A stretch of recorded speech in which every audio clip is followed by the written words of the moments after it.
राज्यातील आता 30% कुटुंबाचं स्वस्त धान्य बंद होणार आहे। 30% लाभार्थ्यांकडून ई-केवायसी अपूर्ण असल्याचं समोर आलंय। खरं तर ई-केवायसीचे काम 6 महिन्यात 70%वर आलंय।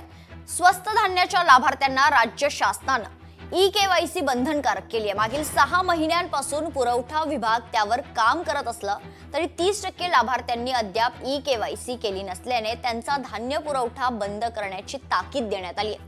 राज्यात पुणे जिल्हा तर अगदी तळाला आहे। वारंवार अंतिम मुदत तारखा देऊनही राज्यभरात केवायसीचे काम 6 महिन्यात 70%वर आहे।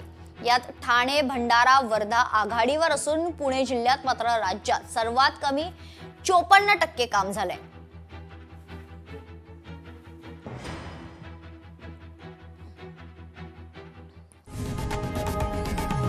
लोकशाही मराठी ऐका, पहा, जागरूक रहा।